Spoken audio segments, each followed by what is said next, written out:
Bab 178 Momok Nana, Douluo Dalus Sol Len 2.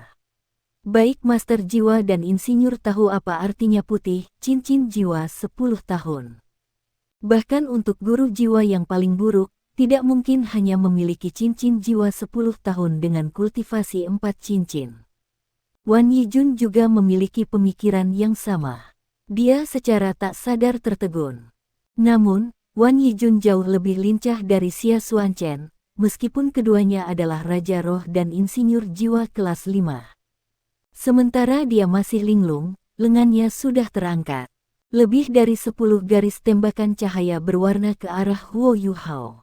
Dibandingkan dengan Insinyur Jiwa Kekaisaran lain, keunggulan Sun Moon Imperial Soul Engineering Academy ditunjukkan melalui serangan penyelidik sederhana ini. Melepaskan garis-garis sinar jiwa adalah sesuatu yang hampir semua insinyur jiwa kelas 5 bisa lakukan. Namun, sinar jiwa Wan Yijun mengandung 4 elemen berbeda. Ini bukan sesuatu yang bisa dilakukan semua orang. Wan Yijun memiliki 2 cincin jiwa kuning dan 3 ungu. Lampu-lampu dari 5 cincin jiwanya berpotongan di mana alat jiwa bersinar terang di belakang punggungnya, jelas mengumpulkan energi. 5 cincin jiwanya juga mengandung keterampilan jiwa tipe tambahan yang membantu meningkatkan kekuatan jiwanya. Dia bisa bertahan lebih lama dalam pertempuran melalui alat jiwanya yang mengumpulkan energi. Dia juga mundur dengan cepat ketika jiwa pendorong di bawah kakinya mengirimnya ke belakang, memperluas celah antara dia dan Huo Yuhao. Serangkaian adaptasi ini mengesankan semua siswa akademi, guru, dan bahkan Xuan Ziwen. Sebagai seorang insinyur jiwa kelas 5, ini sudah yang terbaik yang bisa dia lakukan. Namun, mereka yang memuji mental Wan Yijun segera terkejut pada saat berikutnya. Huo Yuhao tidak menghindari sinar jiwa Wan Yijun. Dia terus meluncur ke depan, dan sinar jiwa sepertinya sengaja menghindarinya. Mereka menyapu melewati tubuhnya, tidak ada yang mengejutkannya. Sinar jiwa lebih cepat dari meriam jiwa, tetapi mereka kurang kuat. Namun, mereka sangat akurat. Dengan kemampuan Wan Yijun, tidak mungkin baginya untuk benar-benar kehilangan targetnya seperti ini. Pendorong jiwa Wan Yijun ada di bawah kakinya, ia malah menggunakan alat jiwanya yang terbang untuk terbang di udara.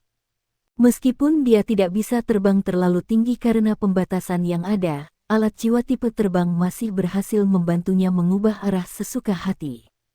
Namun, dia baru saja naik ke udara, dia belum mengumpulkan kecepatan. Dia bergerak jauh lebih lambat daripada Huo Yuhao. Kesenjangan di antara mereka berdua telah berkurang menjadi 100 meter. Wan Yijun juga terkejut bahwa tidak ada sinar jiwanya yang menghantam Huo Yuhao.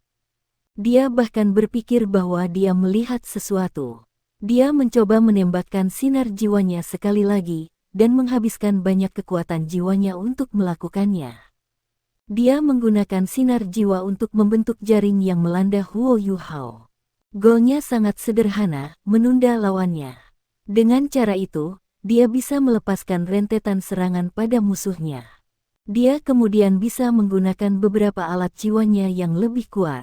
Namun, dia langsung kaget lagi. Bukan hanya dia yang melihat sesuatu, semua penonton juga melihat banyak hal. Huo Yuhao telah menggunakan interferensi spiritualnya untuk menghindari sinar jiwa sebelumnya. Kali ini, dia menggunakan Ghost Shadow membingungkan Trek. Menggunakan deteksi spiritual sebagai panduan, ia menyelinap melalui jaring yang tampaknya tidak bisa ditembus seperti seberkas asap. Dia bahkan bisa menemukan celah terkecil dan menyelinap sebelum maju, masih meningkatkan kecepatannya. Wan Yijun tidak punya pilihan selain mengambil nafas, karena penipisan kekuatan jiwanya terlalu besar. Dan ia menemukan bahwa Huo Yuhao hanya berjarak 30 meter darinya.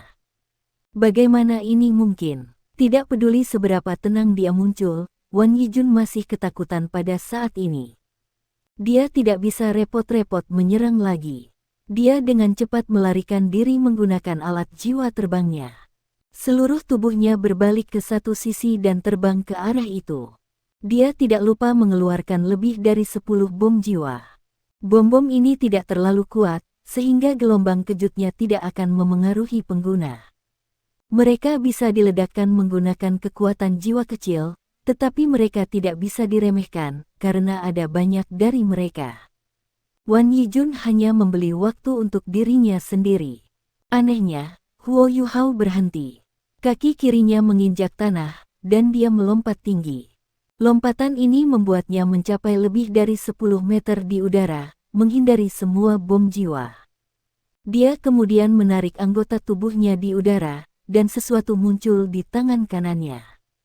Itu adalah tombak pendek, sekitar 3 kaki panjangnya. Tombaknya tajam di kedua ujungnya, bagian tengahnya setebal telur merpati. Tombak perak yang cerah memancarkan cahaya metalik. Huo Yuhao meluruskan pandangannya, berputar setengah putaran di udara. Setelah itu, dia membuang tombak pendek di tangannya. Ketika tombak meninggalkan tangannya, suara melengking tiba-tiba naik. Tombak itu langsung menangkap Wan Yijun. Bukankah dia seharusnya tidak menggunakan alat jiwa? Ini adalah pikiran pertama dalam pikiran Wan Yijun saat dia merasakan ancaman, melepaskan penghalang jiwa pelindung kelas 5-nya. Wan Yijun tersentak ketika tombak pendek menusuk langsung melalui penghalang jiwa pelindung. Penghalang jiwanya berubah sangat cerah, sebelum dihancurkan oleh tombak. Wan Yijun jatuh dari udara seolah-olah dia telah disambar petir. Yang mengejutkan adalah tombak pendek itu tidak menusuknya. Itu mengubah arah begitu menyentuh tubuh Wan Yijun, dan bukannya menembus sayap alat jiwa tipe terbangnya. Dia dipaku ke tanah saat tubuhnya jatuh ke tanah. Huo Yuhao dengan cepat tiba di atas Wan Yijun dengan gerakan cepat. Pertempuran Wan Yijun tidak akan hilang bahkan setelah dia jatuh dari udara. Dia ingin melawan, tetapi dia tidak berdaya. Ketika tombak itu menusuk alat jiwanya yang terbang, dia merasakan gelombang tirani yang tak terlukiskan menghancurkan tubuhnya. Dia bahkan tidak bisa mengendalikan tubuhnya lagi, dan jiwa bela dirinya terpaksa menarik diri.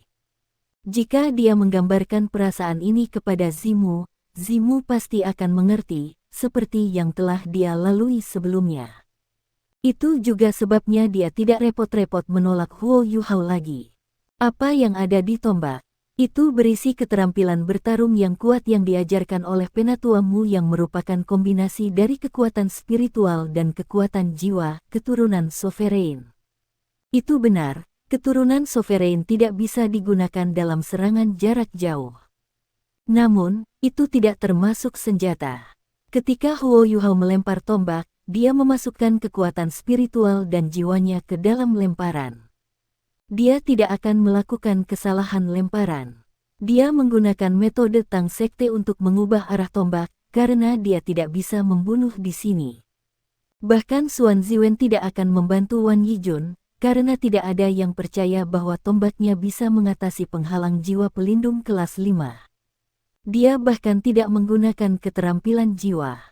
Huo Yuhao memilih Sekte Tang ketika dia masih berkultivasi di Paviliun Dewa Laut sebagai guru jiwa. Dalam hal alat jiwa, ia memilih rute pertempuran jarak dekat. Saat dia menggabungkan keduanya, dia perlahan-lahan membentuk jalan yang menjadi miliknya. Dia telah menciptakan tombak ini demi kompetisi ini.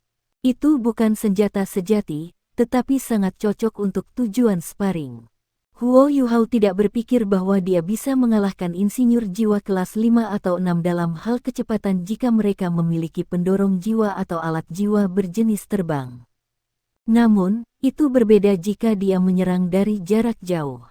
Dia menggunakan tangan kirinya untuk menarik tombak dan mengarahkan ujungnya ke leher Wan Yijun.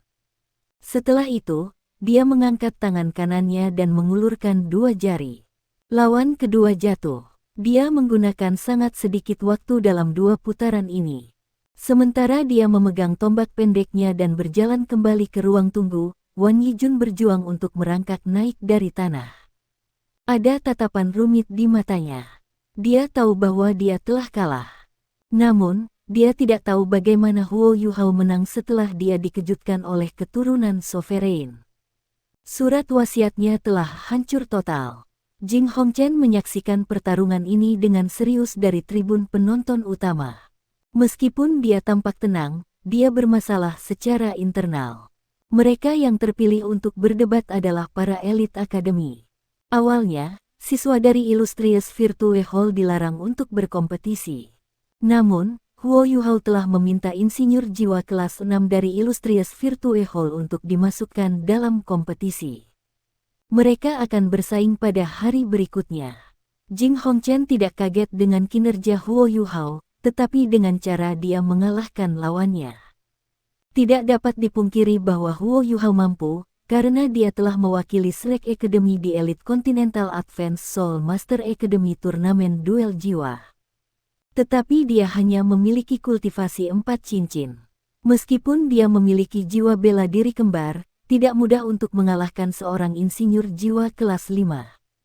Namun, Huo Yuhao benar-benar di luar imajinasi Jing Hongchen. Dia sudah menang 2 kali, meskipun dia tidak menggunakan terlalu banyak keterampilan jiwa. Tidak ada yang mengerti bagaimana dia mendapatkan kemenangan di babak ini. Jing Hongchen telah mengamati kinerja Wan Yijun sepanjang pertandingan ini. Meskipun Wan Yijun tidak terlalu baik, dia tampil relatif baik. Setidaknya dia jauh lebih menonjol daripada Xia Xuanchen. Namun, dia tidak bertahan lebih lama dari Xia Xuanchen, meski begitu. Huo Yuhao terlalu konyol. Huo Yuhao sedang berjalan menuju Xuan Ziwen. Dia melewatinya tombak pendek. Xuan Ziwen memahami niatnya. Dia menyuntikkan kekuatan jiwanya untuk menganalisis tombak. Setelah itu, dia menyebutkan alat jiwa yang menguatkan suara. Huo Yuhao hanya menggunakan senjata biasa. Itu bukan alat jiwa. Apa kamu perlu istirahat? Huo Yuhao mengangguk. Dia duduk bersila di samping Xuan Ziwen.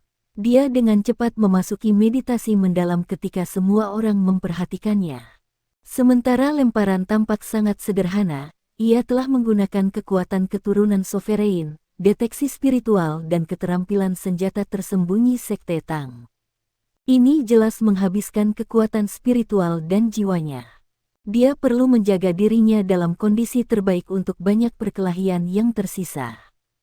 Jing Hongchen berkata kepada Lin Jiayi dengan lembut, kirim seorang insinyur jiwa jarak dekat kelas 5 di babak selanjutnya. Pilih seseorang yang kuat bertahan. Lin Jiayi mengakui instruksinya dan mengangguk. Dia segera pergi untuk membawa mereka keluar. Huo Yuhao tidak beristirahat terlalu lama. Setelah 10 menit, dia melompat dan mengangguk ke arah Xuan Ziwen. Setelah itu, dia berjalan ke ruang tunggu. 2 putaran telah berakhir, dan keributan dan suara-suara dari kerumunan telah mati. Semakin banyak siswa yang bingung ketika mereka melihat Huo Yuhao. Apakah seperti ini seharusnya seorang guru jiwa? Apakah ini gaya bertarung tuan jiwa? Tapi dia bahkan tidak menggunakan satu keterampilan jiwa. Jadi para master jiwa sekuat itu. Bukankah para master jiwa dengan level yang sama tidak seharusnya cocok dengan para insinyur jiwa? Tapi mengapa serangan para insinyur jiwa ini tidak efektif terhadap Huo Yuhao? Beberapa siswa yang cerdas sedang mempertimbangkan dalam pikiran mereka. Apa yang diinginkan Jing Hongchen untuk dilihat akhirnya disadari. Huo Yuhao ingin setidaknya memengaruhi pola pikir mereka, karena ia tidak dapat berhasil dalam aspek-aspek lain dari rencananya. Namun, Huo Yuhao tidak keluar dari ini tanpa apa-apa. Pertama, dia memenangkan logam langka dan beberapa koin jiwa emas.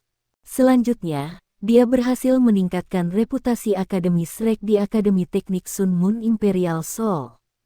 Dan yang paling penting, dia berhasil menggabungkan hasil pelatihan Ultimate Soldier Plan dan pengalamannya dengan mengembangkan alat jiwa selama 6 bulan terakhir. Ini juga merupakan perpaduan dari jalannya sebagai guru jiwa dan insinyur jiwa. Meskipun dia tidak bisa menggunakan alat jiwa di sini, itu tidak mempengaruhi pemikirannya. Penggunaan alat jiwa yang berbeda di bawah kondisi yang berbeda muncul dalam benaknya, dan kekuatan spiritualnya yang besar memastikan bahwa ia memiliki kemampuan berpikir yang cukup selama perkelahian. Siswa ketiga yang akan bertarung dengannya sudah masuk sekarang. Itu adalah siswa perempuan saat ini. Siswa perempuan ini tidak bisa dianggap sangat cantik, tetapi dia memiliki kulit yang sehat. Dia memiliki sosok yang ramping, dan tingginya sekitar 180 cm. Namun, sosoknya masih terlihat sangat proporsional. Ada tatapan tajam di matanya. Dia menatap Huo Yuhao, dan tampaknya ada percikan dari matanya. Insinyur jiwa wanita. Huo Yuhao merasakan tekanan besar dari wanita muda ini. Insinyur jiwa perempuan ini jelas lebih kuat dari dua insinyur jiwa lainnya sebelumnya. Huo Yuhao sepertinya telah bertemu pasangan yang sebenarnya. Wanita muda itu bangkit sambil menonton Huo Yuhao, dan mengikat rambutnya yang panjang dan berwarna merah gelap menjadi ekor kuda. Dia terlihat jauh lebih rapi dengan cara ini. Seragam kuningnya juga membuatnya terlihat lebih gagah dan tangguh. Sun Moon Imperial Soul Engineering Academy, kelas 6. Departemen Alat Kontrol Jiwa Aktif, Nana. Mohon saran. Akademi Shrek, Huo Yuhao. Mohon saran. Departemen Alat Kontrol Jiwa Aktif. Huo Yuhao terperangah ketika mendengarnya.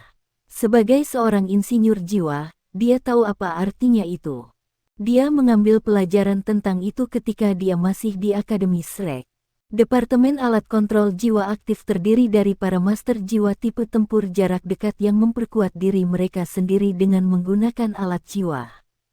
Mereka sama sekali tidak tahu cara membuat alat jiwa, tetapi mereka sangat akrab dengan semua jenis alat jiwa. Mereka menggunakan alat jiwa untuk meningkatkan kekuatan dan kelangsungan hidup mereka. Saat ini, Departemen Alat Jiwa Akademi Shrek dan Departemen Jiwa Bela Diri sedang mengeksplorasi cara melatih dalam aspek ini. Departemen Alat Jiwa akan menyediakan alat jiwa dan panduan untuk para penguasa jiwa elit Departemen Jiwa-Jiwa.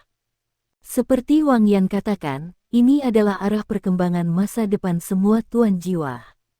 Master jiwa yang bisa menciptakan alat jiwa dan master jiwa yang bisa menggunakan alat jiwa tidak harus dibagi ke dalam jalur pembelajaran dan kultivasi yang berbeda.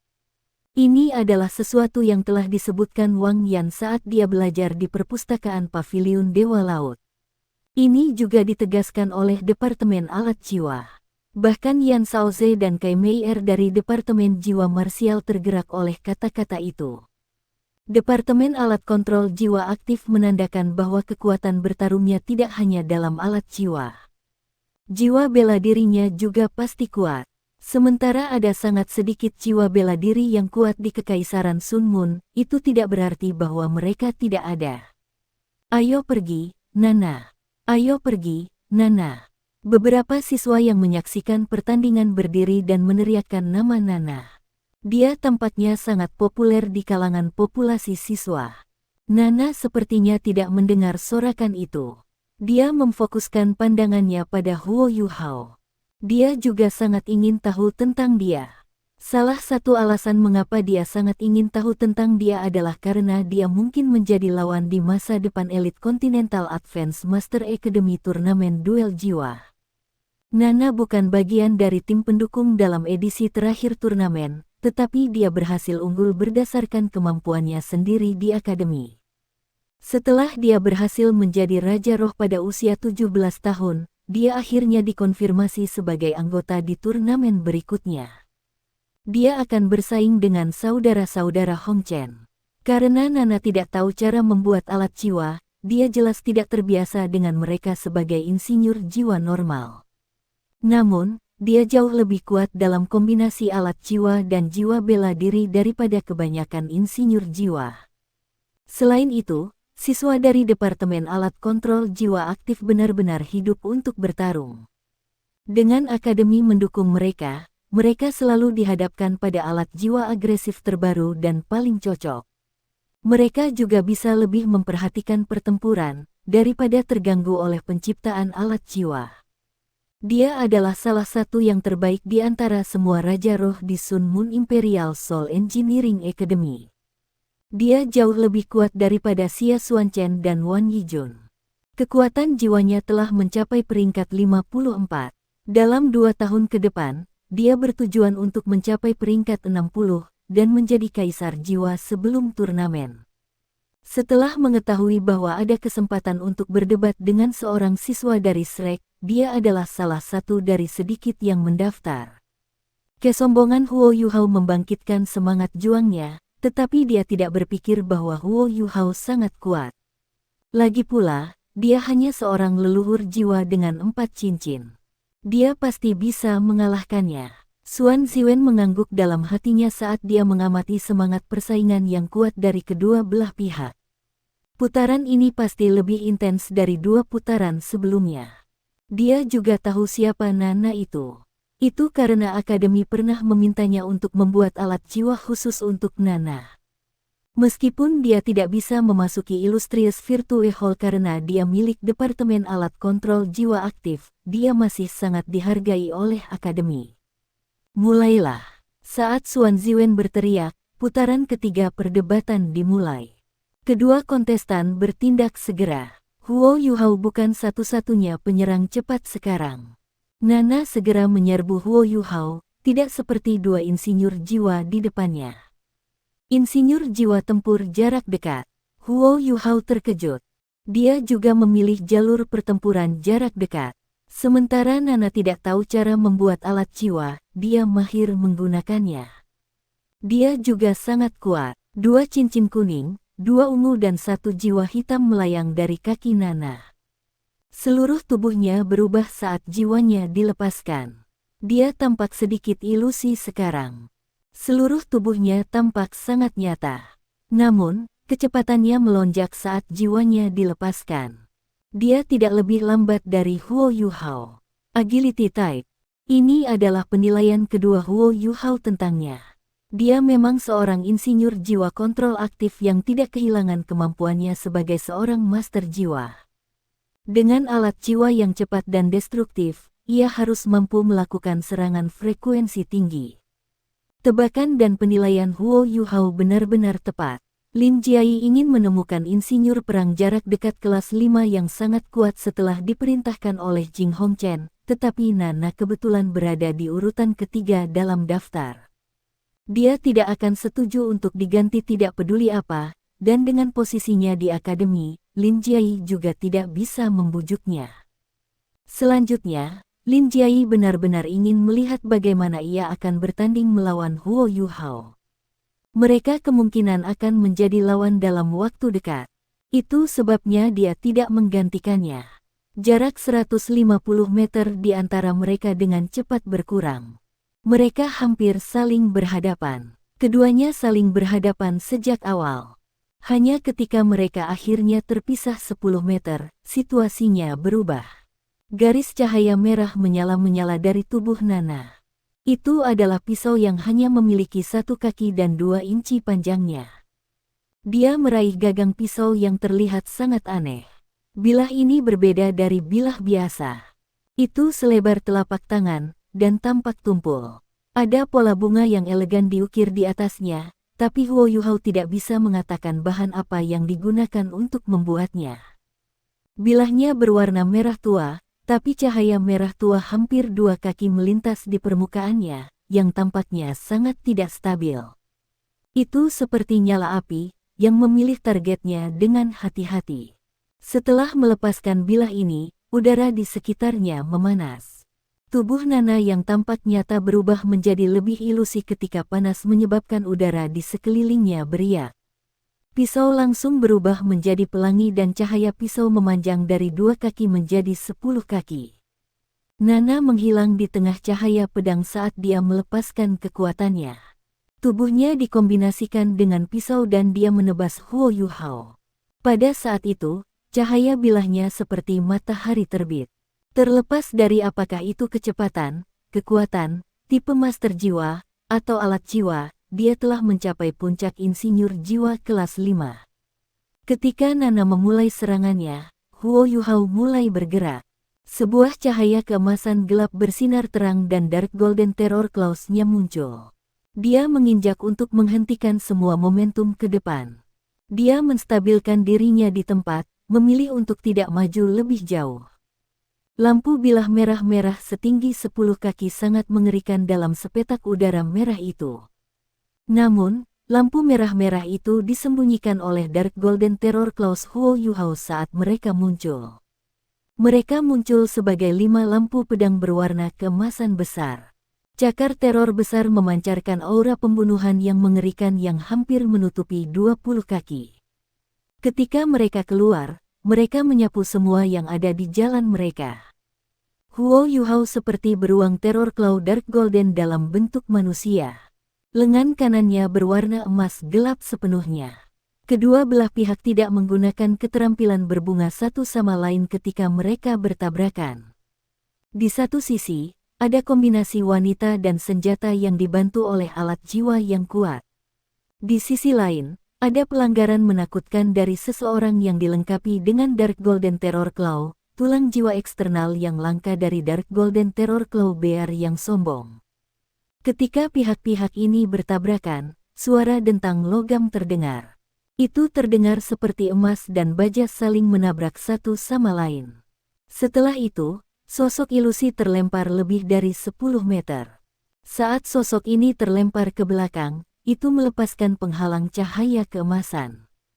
Penghalang cahaya ini dengan paksa mengusir lampu pedang emas gelap yang mengganggu Nana, tapi itu juga hancur seketika.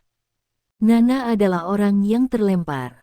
Sementara alat jiwanya kuat, mereka tidak cukup destruktif untuk bersaing dengan Dark Golden Terror Claws. Huo Yuhao bahkan tidak menggunakan semua kekuatannya ketika dia melepaskan Dark Golden Terror Claws karena dia tidak ingin melukainya. Kalau tidak, mengingat kultivasinya saat ini, itu akan jauh lebih kuat jika dia menyuntikkan semua kekuatan jiwanya ke mereka. Namun, alat jiwa Nana sangat berkualitas. Hanya beberapa kekurangan muncul setelah dipukul. Tapi penghalang alat jiwa pertahanan otomatis di tubuhnya telah hancur total. Para siswa yang mendukung Nana bersorak ketika cahaya bilah merahnya muncul. Namun, sorakan mereka terjebak di tenggorokan mereka tak lama setelah itu, dan mereka hancur.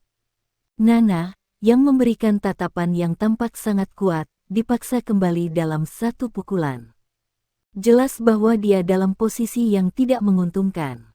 Sosok ilusi Nana tiba-tiba menjadi sedikit lebih realistis.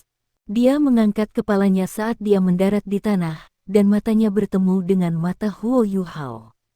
Dia melihat keinginan kompetitif yang kuat di mata Huo Yuhao. Apakah saya baru saja kehilangan dia dalam konfrontasi langsung? Nana sangat marah. Namun, dia berhasil tetap tenang bahkan dalam keadaan seperti itu. Tubuhnya berkedip, dan dia sekali lagi meledak ke arah Huo Yuhao. Dia meningkatkan kecepatannya lagi, lalu cincin jiwa pertamanya dan kedua melintas berurutan. Sosok Nana dibagi menjadi 3, semuanya ilusi. Ketiga tokoh ini terpisah satu sama lain begitu mereka berada kurang dari 5 meter dari Huo Yuhao, sebelum dengan cepat berkumpul menuju Huo Yuhao di tengah. 3 garis cahaya merah-merah ditembak ke arah Huo Yuhao. Huo Yuhao menyeringai. Dia bertindak seperti tokoh Nana yang dikelompokkan bersama. Tubuhnya juga berubah ilusi seperti Nana, tetapi aspek ilusi berasal dari Ghost Shadow Perplexing Track. Dalam pertarungan ini, banyak penonton bahkan tidak bisa melihat apa yang terjadi dengan jelas. Mereka hanya bisa melihat Huo Yuhao bolak-balik di antara ketiga sosok itu, dan mendengar suara gemerincing atau ketukan terus terdengar. Duduk di tribun penonton utama, ekspresi Jing Hongchen berubah serius. Dia secara alami tahu siapa Nana itu. Dia adalah orang yang memberikan persetujuan baginya untuk berkompetisi di turnamen duel Master Jiwa Akademi Elite Continental Advance selanjutnya. Namun, dia melihat inferioritasnya dibandingkan dengan Huo Yuhao setelah pertarungan singkat melawannya. Dalam hal kecepatan absolut, Nana lebih cepat dari Huo Yuhao dengan peningkatan dari keterampilan jiwa pertamanya dan kedua. Namun, dia hanya cepat. Dia hampir tidak seakurat Huo Yuhao. Jejak hantu bayangan hantu Huo Yuhao memungkinkannya untuk muncul di daerah yang lebih lemah dalam serangan Nana. Sementara sepertinya Nana telah melingkari dia adalah orang yang menyerangnya tanpa henti dengan Dark Golden Terror Claws-nya. Keterampilan jiwa pertama Nana meningkatkan kecepatannya dan membuat tubuhnya lebih ilusi, yang berarti dia tidak akan terlalu menderita saat diserang. Keterampilan jiwa keduanya memungkinkannya untuk membentuk doppelgangers. Dengan kemampuan ini dan alat jiwa tipe pertarungan jarak dekat yang kuat, dia bertarung seperti master jiwa tipe agility dengan kekuatan tipe serangan. Para doppelganger itu tidak nyata, mereka hanya keterampilan jiwanya yang kedua. Mereka tidak memiliki kekuatan ofensif. Mereka murni menggunakan kecepatan untuk menciptakan ilusi. Ketiga tokoh ini sebenarnya hanya satu-satunya orang. Tetapi bagaimana mungkin para wanitanya menipu Huo Yuhao dan deteksi rohaninya? Huo Yuhao dapat mengambil inisiatif dengan mudah bahkan jika dia menggunakan upaya yang kurang dari dia. Sementara mereka tampaknya setara satu sama lain, Nana sebenarnya sedang ditekan dan berada pada posisi yang kurang menguntungkan. Ini jelas dari betapa santainya Huo Yuhao, dia bahkan tidak menggunakan tangan kirinya, alih-alih meletakkannya di belakang. Nana panik ketika pertempuran berlanjut. Dia tidak lagi meremehkan Huo Yuhao. Apakah dia benar-benar hanya menjadi leluhur jiwa? Menurut informasi akademi, dia harusnya lebih condong ke arah tipe master jiwa. Namun, dia menderita setiap kali dia bertabrakan dengannya meskipun dia hanya seorang leluhur jiwa.